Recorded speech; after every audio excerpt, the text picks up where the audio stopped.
It's kind of like if the movies Iron Man and Thor had a baby, and that movie baby grew up in Africa. That's right, today we're going to be talking about the 2018 superhero movie Black Panther, directed by Ryan Coogler and written by Coogler and Joe Robert Cole. Black Panther stars Chadwick Boseman as King T'Challa / Black Panther, Michael B. Jordan as the villain Erik Killmonger, and Lupita Nyong'o as Nakia. Black Panther is rated PG-13 for prolonged violence and a brief rude gesture. So in this itty-bitty review of Black Panther, I'm just going to provide a spoiler-free summary of some of the movie's strengths as well as the weaknesses. So I think the weakest area for Black Panther overall is going to come with the editing. Some of the weaknesses came in the action sequences that, particularly earlier on in the movie weren't as strong as I would have liked to see, and some of the CGI just wasn't quite up to par, particularly for a Marvel movie. I also thought the pace of the movie overall was a little bit slow, particularly in the middle of the movie, and obviously not going to get into too much more details other than that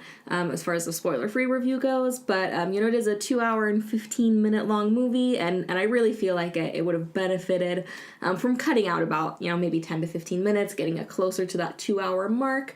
It was nothing too awful, nothing that completely bogged down the movie, but I did have a little bit of issue with the pacing of the movie. As far as the strengths of the movie go, there were a lot to choose from, but one of the strongest and the only category that got a perfect score in my grid is going to come with aesthetics. I think Black Panther is easily the most visually beautiful MCU movie we've seen so far, and part of that comes with the lighting of the movie, but a lot of it is simply just the aesthetics of the movie itself. And what I mean by aesthetics, that's going to be character aesthetics, which is hair, makeup, and costumes, as well as environmental aesthetics, which is going to be sets, props, and locations. I really loved the use of African tribal influences within the character aesthetics. You have, women with shaved heads. Just the costumes were very just visually stunning and a wonderful blend of, very traditional African tribal clothing with more modern clothing as well. It was just a really great blend, styles we haven't really seen before, and, something that really felt fresh and beautiful, and also just the cultural significance of having, I've heard it referred to as an Afrocentric movie as opposed to a Eurocentric movie, which I think is fairly accurate, and just really, it's just important as far as, representation and diversity in movies go, especially considering the superhero genre is probably the most popular genre in film right now, at least as far as mass appeal goes. So to have, this representation, the cultural power of this movie is groundbreaking, and a lot of that, it's every area of the movie has it, but one of the stronger and most easily identifiable areas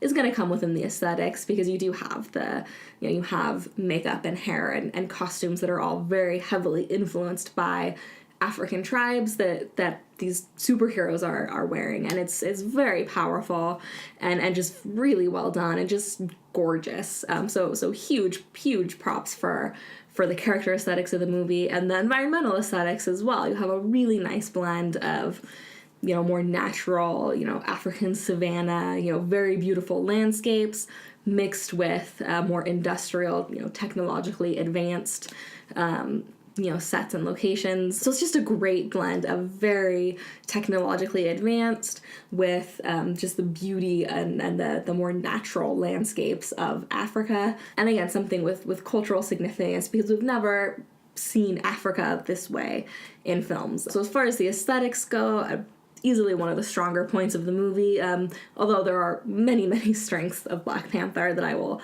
delve into in the nitty-gritty review, because there's just all kinds of layers to delve into within all the categories of my grid. This was definitely a strong movie overall. So I gave Black Panther an overall score of 83.93, which I consider to be a great movie. It's not a perfect movie, but it's definitely a case of, the whole is greater than the sum of its parts, and I think it really overcomes any of the weaknesses. Just between the cultural importance of the movie and just the beauty of the movie, and just it's just a good story overall.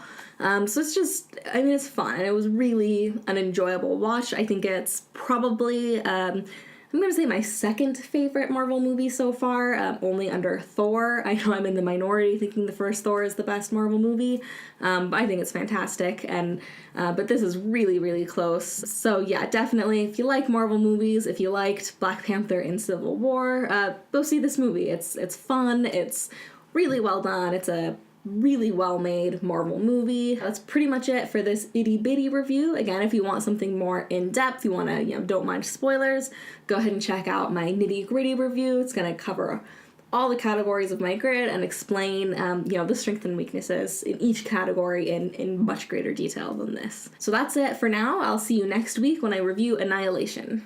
Hey, thanks for watching. Let me know your thoughts in the comments below, and if you liked what you saw, don't forget to subscribe to Griddy Films on YouTube by pressing this button. Also, like and share this video.